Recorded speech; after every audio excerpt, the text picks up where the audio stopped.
The reason the FBI raided Mar-A-Lago was first just as a political stunt. They want to arrest Trump. They want to charge him with violations of the Espionage Act because part of those provisions, or part of that statute, I should say, if someone mishandles classified information intentionally or otherwise, they can be prevented, that person can be prohibited from running for public office. This is obviously the intent of the Democrats. That's what they want. They're so afraid of Trump, they never want him to actually be allowed to run for office again. They're trying to completely take him out.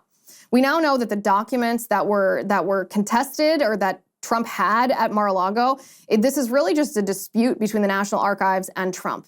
Trump thought that he had ownership of these documents. The National Archives said the federal government had ownership of these documents. There's always a little push and pull when a president leaves office about who's the rightful owner of the documents, whether it's something personal, meaning it's the president's, whether it's something professional, meaning it's the government's. Who really cares about this kind of dispute, right? Probably just the National Archivist and the president. However, the National Archivist in this case was a very partisan individual. He's a partisan individual who hated Trump, didn't trust Trump, wanted to take Trump out.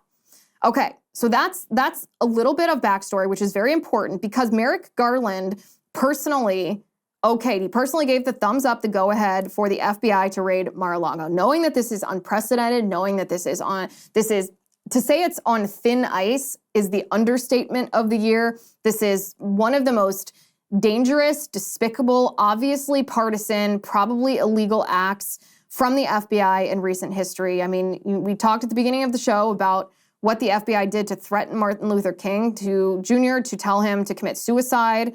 This is nasty, nasty stuff the FBI takes part in.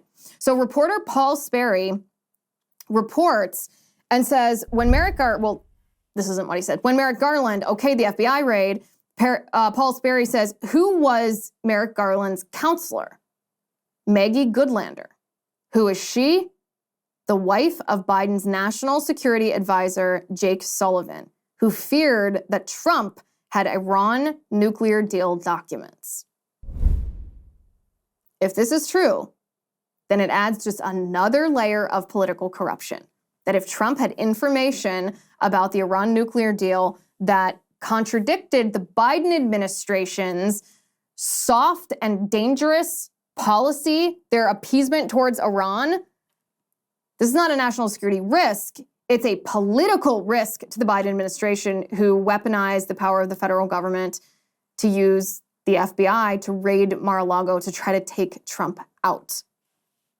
Garland was advised to raise Trump by Maggie Goodlander, who's married to Biden's national security advisor. To call that a conflict of interest would be another understatement of the year. So Merrick Garland then appoints a special counsel. Fast forward to right now. Merrick Garland appoints a special counsel to investigate the Biden classified document scandal. The special counsel's name is Robert Hur. By the way, no FBI raid of any Biden residence. This is also from reporter Paul Sperry. Robert Hur, the special counsel supposedly supposed to investigate Biden, when he was a U.S. attorney in Maryland, his deputy was a man named Jonathan Lenzner. Jonathan Lenzner now works for the FBI as the chief of staff to FBI Director Christopher Wray. To say, you can see why I'm using the phrase political incest here. Oh, it gets worse. Lenzner's dad was a Clinton fixer. Lenzner's dad was one of the political operatives that Hillary Clinton and Bill Clinton used to stifle the so-called bimbo eruptions. Bill Clinton's adultery and infidelity and promiscuity. It gets even worse. Jonathan Lenzner, who is Christopher Wray's chief of staff, who used to be the assistant of Robert Hur, who is now the person supposed to investigate the Biden classified document scandal. Jonathan Lenzner is married to the national editor of the Washington Post, Matea Gold. Hi guys, it's Liz Wheeler. Don't forget to watch my show, The Liz Wheeler Show, every night at 7 p.m. on the First TV. You can download the free First TV app, or you can visit thefirsttv.com/Liz and start watching today.